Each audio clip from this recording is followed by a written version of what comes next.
नमस्कार विद्यार्थी मित्रांनो, शिक्षणवेदी या यूट्यूब चॅनलवर मी रुपाली गिरी आपले स्वागत करते। आजच्या लेक्चरमध्ये आपण पाहणार आहोत एमएतील सेमिस्टर 3 मधील महत्त्वाचा असणारा विषय म्हणजे मूल्य निर्धारण। त्यालाच आपण कोडमध्ये ओळखलं जातं, तर त्या कोडमध्ये आपण त्याला म्हटलं जातं MA 531 आणि शिक्षणातील मूल्य निर्धारण असं त्या विषयाचं किंवा सब्जेक्टचं नाव आहे। तर त्या विषयातील महत्त्वाचे असे घटक आज मी इथे कव्हर करणार आहेत। तुमचे ऑफलाइन एग्जाम असो की ऑनलाइन असो, तर हे प्रत्येक पॉइंट मी तुम्हाला या लेक्चरमध्ये सांगणार आहे, ज्यामुळे काय होईल, जसा पेपर असेल त्या दृष्टीने तुम्हाला ते घेता येईल किंवा ते ज्ञान तुम्हाला उचलता येईल। यासाठी मी आज कसं पॉइंटच्या स्वरूपात लेक्चर देणार आहेत, MCQ नसणार आहे। चला जास्त वेळ न घालवता आपण लेक्चरला सुरुवात करू। बघा, शिक्षणातील मूल्य निर्धारण या विषयामध्ये एकूण किती विषय आहेत किंवा किती घटक आहेत, तर त्या घटकाचा अभ्यास इथे करायचा आहे। एकूण बघा, हे 1 2 3 4 5 6 आणि 7 घटक दिलेले आहेत शिक्षणातील मूल्य निर्धारणामध्ये। मग प्रत्येक घटकाचा आपल्याला सविस्तर अशी माहिती इथे घ्यायची आहे। तर मग आता आपण पाहूया मूल्य निर्धारण, मापन आणि मूल्यमापन या पहिल्या घटकाचा अभ्यास आपण इथे करणार आहोत। आपल्याला हा घटक का अभ्यासायचा आहे, तर त्याचे उद्दिष्ट काय आहे ते प्रथम आपण इथे पाहून घेऊया। तर बघा, या घटकाचे मूल्य निर्धारण, मापन आणि मूल्यमापन या घटकाची उद्दिष्टे काय आहेत, तर या घटकात आपण मूल्य निर्धारणाच्या संकल्पनेचा अर्थ आणि व्याप्तीचा विचार करणार आहोत। या घटकाचा अभ्यास केल्यानंतर आपल्याला मूल्य निर्धारण, मापन, मूल्यमापन याची तुलना करता येईल, त्याचमधील फरकही आपल्याला स्पष्ट करता येईल। त्याचप्रमाणे काय होईल, आणखी एक उद्दिष्ट सांगता येईल की मूल्य निर्धारणातील कार्य सांगता येतील, मापनाची 2 महत्त्वाची वैशिष्ट्ये सांगता येतील आणि मूल्यमापनाची महत्त्वाची वैशिष्ट्ये सांगता येतील। म्हणजे मापनाचे आणि मूल्यमापनाचे यातील फरक तुम्हाला सांगता येईल किंवा मूल्यमापन म्हणजे नेमकं काय, मापन म्हणजे काय आणि मूल्य निर्धारण म्हणजे काय याविषयी माहिती आपल्याला या घटकामध्ये घ्यायची आहे। बघा, हा एक पॉइंट लक्षात असू द्या की मूल्यमापन हे अभ्यासक्रम अथवा कोणत्याही शैक्षणिक किंवा इतर उपक्रमाचे केले जाते। तर मापन कोणाचे केले जाते, तर मापन म्हणजे एखाद्या गोष्टीचे संख्यात्मक प्रमाण ठरविणे, याला आपण मापन असं म्हणतो। मग मापन आणि मूल्यमापन यामध्ये काय फरक आहे तो पण लक्षात असू द्या। इथे पण तुम्हाला ते स्पष्ट सांगितले आहे। बघा, वरील सर्व गोष्टीचे वर्णन करण्यासाठी आपण मूल्यमापन या एका शब्दाचा सर्रास वापर करतो किंवा केला जातो। मग विद्यार्थ्याची कृती असो, पतपेढीसारखा प्रकल्प असो, त्याचे मूल्यमापन होत असते। आणि तथापि सध्याच्या सर्व गुंतागुंतीच्या परिस्थितीविषयी निर्णय घेताना मूल्य निर्धारण, मापन आणि मूल्यमापन हे काळजीपूर्वक वापरले जाते। आपण या संकल्पनाचा काळजीपूर्वक अभ्यास केल्यास आपणास काय होईल, ही संकल्पना स्पष्ट होईल। आता आपण मापन आणि मूल्यमापन कोणाचं केलं जातं ते पाहिलं। आता आपण पाहणार आहोत मूल्य निर्धारणाची संकल्पना। तर मूल्य निर्धारण म्हणजे काय, तर आपण आताच अभ्यासले की मूल्य निर्धारण ही संज्ञा लोकांनी किती शिकले हे ठरविण्यासाठी वापरले जाते, हा मुद्दा लक्षात असू द्या। मग मूल्य निर्धारणामध्ये खालील गोष्टीचा अंतर्भाव होतो। मग कोणकोणते आहेत, चाचणी आणि परीक्षा यांची व्यवस्था करणे, याला परीक्षण असे संबोधले जाते।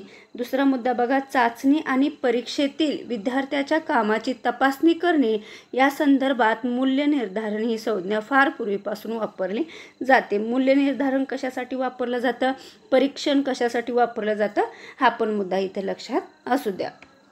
त्यानंतर आपल्याला सांगता येईल की विद्यार्थ्याच्या कृतीविषयी अनुमान करणे, यासाठी मूल्यमापन हा शब्द वापरण्याची जुनी परंपरा आहे। अमेरिकेत प्रकाशित झालेल्या अनेक पुस्तकांमध्ये विद्यार्थ्याच्या मूल्यमापनासाठी मूल्य निर्धारण असा शब्द वापरल्याचे दिसते। या पुस्तकातील मूल्य निर्धारण हा शब्द ज्या अर्थाने वापरला आहे, तो अर्थ गेल्या दशकात जागतिक विचार मंथनातून रूढ झालेला आहे। आणि येथे आपल्याला लक्षात येईल की एखादी कृती कशी शास्त्रशुद्ध स्वरूपात विज्ञान म्हणून विकसित होते आणि ती विकसित होत असताना तिच्यात अनेक प्रकारच्या संकल्पना व संज्ञा विकसित होत असतात। अशा शास्त्रशुद्ध रीतीने विकसित झालेल्या संज्ञा त्या विषयाच्या अभ्यासकांना नेहमीच उपयोगी पडतात। तुम्हाला लक्षात ठेवायचं आहे की मूल्य निर्धारण हे कुठून सुरू झालं, त्याचा वापर प्रथम कोणी केला, कोणत्या देशाने केला, कारण तुम्हाला MCQ स्वरूपाच्या क्वेश्चनमध्ये तसेच प्रश्न विचारलेले असतात। तुमचं MCQ स्वरूपात पेपर असो किंवा दीर्घोत्तरी स्वरूपात, म्हणजे तुम्हाला पेपर लेखी स्वरूपात असला तरी तुम्हाला ह्या लेक्चरमुळे काय होईल, दोन्ही स्वरूपातल्या पेपरसाठी हे उपयोगी ठरणार आहे। त्यानंतर पाहूया मुद्दा त्यानंतर पहा मापनाची संकल्पना. मग मापनाची संकल्पना म्हणजे काय, तर मापन म्हणजे एखाद्या गोष्टीविषयीचे संख्यात्मक वैशिष्ट्ये ठरवणे होय. हा मुद्दा लक्षात असू द्या. हे आपण यापूर्वी पाहिले. आता आपण काय, मापनाचे दोन महत्त्वाचे घटक आपण असतात. कोणते असतात? पहिला घटक आहे मापनात सांख्यिकीकरण अंतर्भूत असते आणि दुसरा जो महत्त्वाचा घटक आहे तो म्हणजे मापनात संख्यात्मक प्रमाणाची तुलना अंतर्भूत असते. हे दोन घटक लक्षात ठेवा. पण जो पहिला घटक आहे मापनात सांख्यिकीकरण अंतर्भूत असते, तर ह्या घटकाची सविस्तर माहिती आपण इथे घेऊया. बघा, जेव्हा एखादा अभियंता एखाद्या खोलीचे मोजमाप करतो तेव्हा तो खोली लहान आहे किंवा मोठी या भाषेत मोजमाप सांगत नाही. तो निश्चित अशा संख्यात्मक परिमाणात आपले उत्तर देतो. आणि आपणही एखादा विद्यार्थी किती शिकला आहे हे त्याच्या गुणावरून किंवा त्याने प्राप्त केलेल्या श्रेणीवरून ठरवतो. म्हणजे आपली ही कृती ही अध्ययनाचा परिणाम संख्यात्मक स्वरूपात सांगण्यास ठरते. म्हणजे मापनात सांख्यिकीकरण अंतर्भूत असते. त्यानंतर आहे दुसरा महत्त्वाचा घटक आहे तो म्हणजे मापनात संख्यात्मक प्रमाणाची तुलना अंतर्भूत असते. मग बघा, मापनात विशिष्ट प्रमाणकाच्या संदर्भात तुलना अंतर्भूत असते. कुठल्याही मापनात दोन गोष्टीचा समावेश होतो. मग कोणकोणत्या? पहिली बघा, ज्या गोष्टीचे मापन करावयाचे आहे ती गोष्ट, उदाहरणार्थ अध्ययन, मते किंवा खोलीचा आकार, या गोष्टीचं मापन करताना आपण काय करतो, ती गोष्ट लक्षात घेतो. आणि दुसरा जो आहे घटक तो म्हणजे मापनाचे परिमाण किंवा माप. उदाहरणार्थ मीटर, फूट या परिमाणामध्ये किंवा मापामध्ये आपण अध्ययनार्थ्याचं किंवा एखाद्या वस्तूचं मापन कोणत्या परिमाणामध्ये करत असतो ते पण महत्त्वाचं असतं. अमूर्त गोष्टीत मापनकर्त्याने ठरवलेले विशिष्ट परिमाण किंवा माप वापरले जातात. म्हणजे मापनात संख्यात्मक प्रमाणाची तुलना अंतर्भूत असताना दोन घटक महत्त्वाचे असतात. ते म्हणजे ज्याचं मापन करायचं आहे ते आणि ज्याच्याद्वारे किंवा ज्या मापा किंवा परिमाणाद्वारे आपण मापन करणार आहोत तो घटक. हे दोन घटक लक्षात असू द्या. त्यानंतरचा मुद्दा आहे, आता आपण मापनाविषयी माहिती घेतली. आता पाहूया मूल्यमापनाची संकल्पना नेमकी कशी आहे. तर बघा, मूल्यमापन हा शब्द आता व्यक्तीऐवजी आपण अमूर्त घटकांच्या किंवा गोष्टीच्या संदर्भात वापरला जातो. मग हे आपण पाहिले आहे. उदाहरणार्थ अभ्यासक्रम असो, शिक्षणक्रम असो इत्यादीसाठी आपण मूल्यमापन ही संकल्पना वापरतो. मग मूल्यनिर्धारणाच्या प्रक्रियेत सर्वसाधारणपणे शिक्षक आणि प्रशिक्षकांचा सहभाग असतो. तर मूल्यमापन या प्रक्रियेशी संशोधक संबंधित असतो. मूल्यमापन करताना बहुधा मूल्यनिर्धारणाचे निष्कर्ष लक्षात घेणे महत्त्वाचे असते. उदाहरणार्थ बघा, एखाद्या अभ्यासक्रमाच्या प्रकल्पाचे मूल्यमापन आपण करणार असू, तो अभ्यासक्रम पूर्ण केलेल्या विद्यार्थ्याचे मूल्यनिर्धारण हे आपल्याला काय करावं लागतं, मूल्यमापनासाठीचा एक घटक म्हणून स्वीकारावा लागतो. आणि कोणत्याही मूल्यमापनाचे काही वैशिष्ट्ये असतात, तर ते कोणते आहेत ते आपण खाली पाहूया. ही वैशिष्ट्ये थोडक्यात पाहणार आहोत. तर बघा, पहिलं वैशिष्ट्य आहे मूल्यमापनाचं, कोणतेही मूल्यमापन पद्धतशीर असते. त्यानंतरचं दुसरं वैशिष्ट्य आपल्याला सांगता येईल की कोणत्याही मूल्यमापनात पुराव्याचा अन्वयार्थ लावला जातो.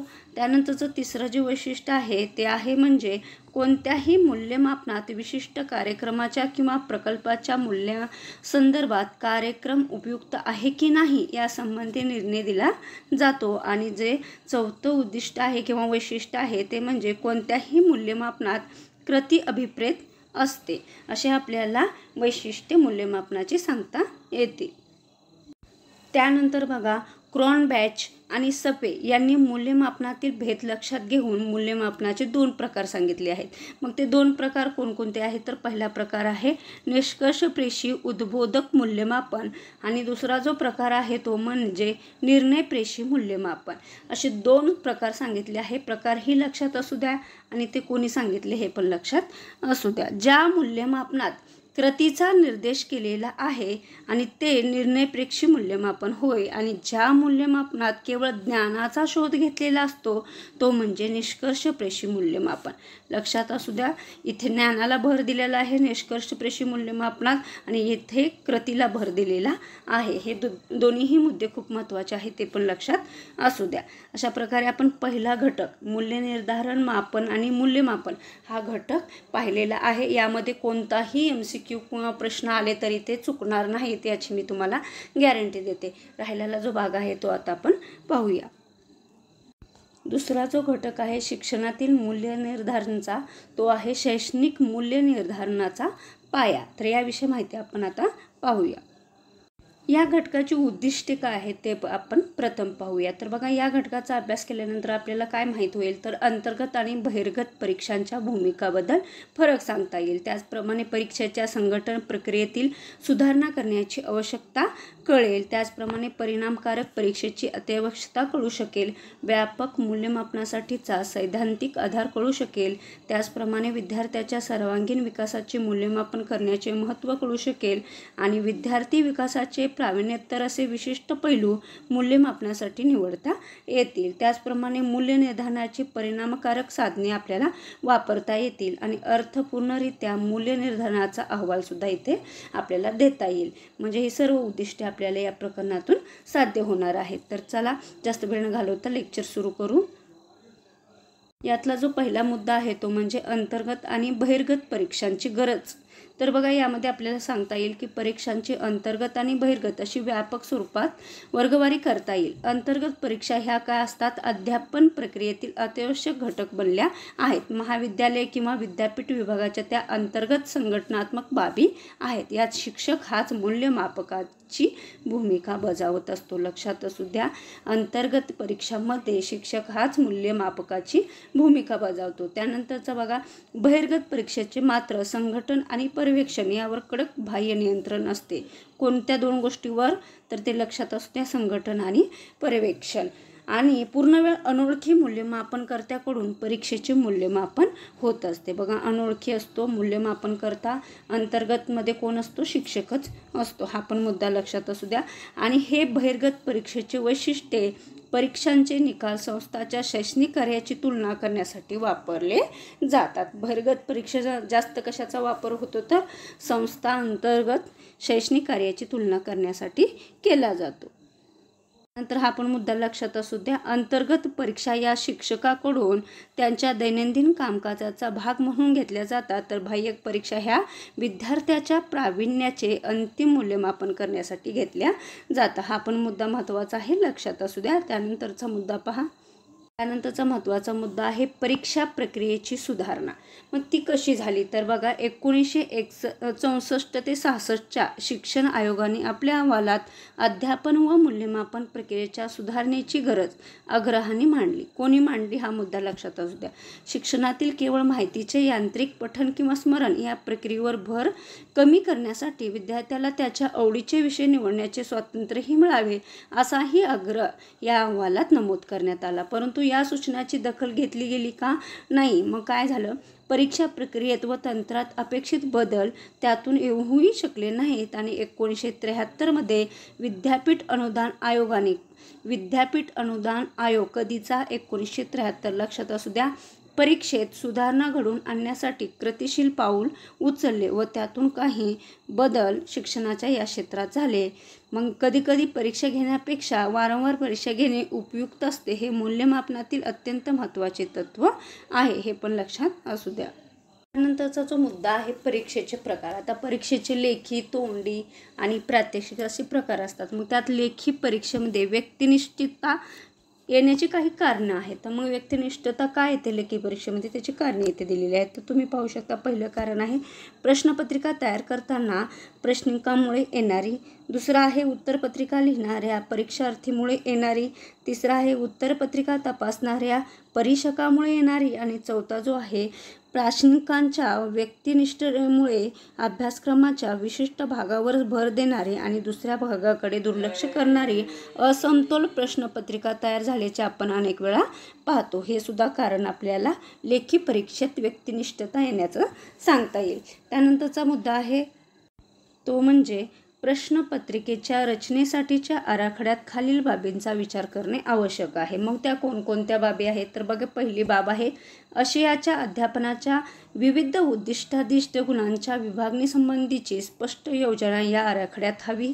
त्याचप्रमाणे ज्ञान, आकलन, उपयोजन अथवा रसग्रहण या प्रत्येक उद्दिष्टानुसार गुणांचा भारांश निश्चित करणे किंवा वाटणे महत्त्वाचे आहे।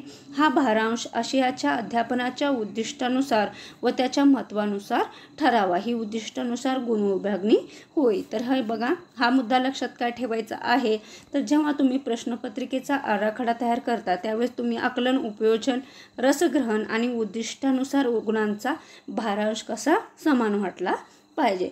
दुसरा जो मुद्दा आहे किंवा दुसरी जी महत्त्वाची बाब आहे ती म्हणजे प्रश्न प्रकारानुसार ही गुण विभागणी ठरवली जावी। त्यानंतरचा जो मुद्दा आहे तो आहे प्रश्नांच्या काठिण्य पातळीनुसार ही गुण विभागणी आराखड्यात ठरवावी। अशा प्रकारे आपल्याला हे 3 बाबी प्रश्नपत्रिकेच्या रचनेसाठीच्या आराखड्यात महत्त्वाच्या आहेत आणि त्याचा विचार करणे सुद्धा गरजेचं आहे। त्यानंतरचा मुद्दा आहे भावात्मक विकासाचे मूल्य निर्धारण शिक्षकाला 2 प्रकारे उपयुक्त ठरू शकते। एक म्हणजे या मूल्य निर्धारणातून शिक्षक आणि विद्यार्थ्यांमध्ये शालेय वातावरणात सुसंवाद राखला जातो आणि त्यातून एकमेकांच्या अपेक्षा स्पष्टपणे समजू शकतात। या संदर्भात डॉक्टर ब्लूमचे यांचे मत महत्त्वाचे आहे किंवा आवश्यक आहे। त्यानंतरचा जो मुद्दा आहे तो म्हणजे बोधात्मक पैलू व्यतिरिक्त विकासाचे इतर पैलू। मग त्यामध्ये काय सांगता येईल तर विद्यार्थ्याच्या विकासातील बोधात्मक किंवा प्रावीण्येतर पैलूचे मूल्य निर्धारण करण्याचे एकदा ठरले की मग त्या पैलूच्या वर्तन वैशिष्ट्याचा मागोवा घेणे अपरिहार्य ठरते। या पैलूच्या विद्यार्थ्याच्या असंख्य कृतीचा व वर्तनाचा विचार येतो आणि व्यक्ती जे अनुभव ज्या घटकाविषयी घेते त्यासंबंधीचे विधायक किंवा विघातक असे दृष्टिकोन तिच्यामध्ये आपल्याला असू शकतात। जसं की कुटुंब, समाज, मित्र यांच्या विषयाची शेकडो मूल्ये व्यक्तीच्या मनोरचनेत वावरत असतात आणि व्यक्तीच्या अभिरुची क्षेत्रातही खूपच विविधता आढळते। म्हणून अनेक विद्यार्थ्यांना एकच संस्था यासाठीचे अध्ययन अनुभव समर्थपणे देऊ शकत नाही आणि त्याचे मूल्यमापन हे अतिशय आपल्याला करणं अवघड जातं। त्यानंतरचा मुद्दा पहा। मग त्यासाठी काय करावं तर शाळा महाविद्यालयाने विद्यार्थ्याच्या केवळ काही व्यक्तिगत गुणांचा विकास करण्याचा प्रयत्न करावा। मग ते गुण कोणते आहेत तर बघा, व्यक्तिगत गुण आहेत, सामाजिक गुण आहे ना, अभिवृत्ती व मूल्य आहेत। मग व्यक्तिगत गुणामध्ये नियमितपणा, वक्तशीरपणा, त्याचप्रमाणे सामाजिक गुणामध्ये सहकार्य, संघभावना आणि अभिवृत्ती व मूल्य यामध्ये धर्मनिरपेक्षता आणि बुद्धी प्रामाण्य इत्यादी गुणांचा त्यांनी समावेश करावा। शाळा महाविद्यालयाने विद्यार्थ्याच्या केवळ काही या मोजके अशा व्यक्तिगत गुणांचा विकास करण्याचा प्रयत्न करावा। त्यानंतर पाहूया, त्याचप्रमाणे विद्यार्थ्याच्या विकासातील खालील बाबींचा अंतर्गत मूल्यमापनात व्यापक समावेश करणे आवश्यक आहे। मग कोणकोणत्या बाबींचा तर बघा, अभ्यासानुसारी उपक्रम जसं वादविवाद, सर्जनशील लेखन, नाट्य, संगीत, नृत्य, चित्रकला, खेळ व क्रीडा, जलतरण, समाजसेवा। दुसरा जी बाब आहे किंवा घटक आहे तो म्हणजे शारीरिक आरोग्य, उंची, वजन, प्रमाण, छाती फुगवण्याची कक्षा, सर्वसाधारण आरोग्य या बाबी त्यामध्ये समाविष्ट करावा विद्यार्थ्याच्या विकासातील या बाबी। त्याचप्रमाणे तिसरी जी बाब आहे ते आहे वैयक्तिक व सामाजिक गुणवैशिष्ट्ये। मग यामध्ये काय येतं तर शिस्त, नियमितपणा, वक्तशीरपणा, स्वच्छता, भावनिक स्थिरता, जबाबदारीची जाणीव, उपक्रमशीलता, कार्यप्रवण, सहकार्य आणि सामाजिक सेवेची जाण अशा विविध घटकांचा बाबींचा यामध्ये समावेश करावा। त्यानंतरचा मुद्दा आपल्याला सांगता येईल की वैयक्तिक व सामाजिक गुणवैशिष्ट्ये। आता हे आपण पाहिले। त्यानंतर आहे अभिरुची। तर अभिरुचीमध्ये अभ्यास, शिक्षक, शाळा अथवा महाविद्यालय कार्यक्रम, शाळा किंवा महाविद्यालय यांचा समावेश असतो। तर अभिरुचीमध्ये वाङ्मयीन, समाजसेवा, कलाक्षेत्र, संगीत, वैज्ञानिक या क्षेत्रांचा तुम्ही विद्यार्थ्यांमध्ये समावेश करू शकता किंवा त्याची आवड निर्माण करू शकता। त्यानंतरचा मुद्दा आहे, आता आपण या सर्व बाबी पाहिलेल्या आहेत तर आपण विद्यार्थ्यामध्ये त्या बाबी रुजवल्यानंतर त्याचं मूल्यमापन कशा प्रकारे करू शकतो तर त्या मूल्यमापनाविषयी आपण इथे पाहूया। बघा, या सर्व बाबींचा विचार करता मूल्यमापनासाठी आपल्याला खालील पद्धतींचा तंत्रशुद्ध वापर करावा लागतो। म्हणजे कोणकोणत्या विद्यार्थी वर्णन करीत असतात किंवा कृती करीत असताना त्याचे निरीक्षण करणे, त्याचप्रमाणे कृतीच्या फलनिष्पत्तीची गुणवत्ता निरीक्षण करून ठरविणे। त्यानंतरचा मुद्दा आहे सहकार्यांचे मत अजमावणे व त्याच्या आधारे सामाजिक संबंधांचे मूल्यमापन करणे। आणि चौथं जे मूल्यमापनाचा प्रकार आहे तो म्हणजे प्रत्यक्ष त्याला प्रश्न विचारून दर्शवलेल्या अभिरुचीचे मूल्यमापन करणे। अशाद्वारे आपण या बाबींचा विचार करता मूल्यमापनासाठी आपल्याला या तंत्रशुद्ध पद्धतीचा वापर करता येईल की विद्यार्थ्यामध्ये त्या बाबींचा किती प्रकारे समाविष्ट झालेला आहे। अशा प्रकारे आपण 2 घटक इथे पाहिलेले आहे, मूल्य निर्धारण, मापन आणि मूल्यमापन. आणि दुसरा जो घटक आहे शैक्षणिक मूल्य निर्धारणाचा पाया. हे 2 घटक आपण इथं व्यवस्थित पाहिलेलं आहे. MCQ असो किंवा तुमचा लेखी पेपर असो, दोन्ही पेपरमध्ये ते उपयोगी ठरणार आहे. राहिलेले जे 4 घटक आहे, राहिलेले जे 5 घटक आहेत ते आपण पुढच्या लेक्चरमध्ये कव्हर करून घेऊयात. आपण आता इथेच थांबूया. धन्यवाद.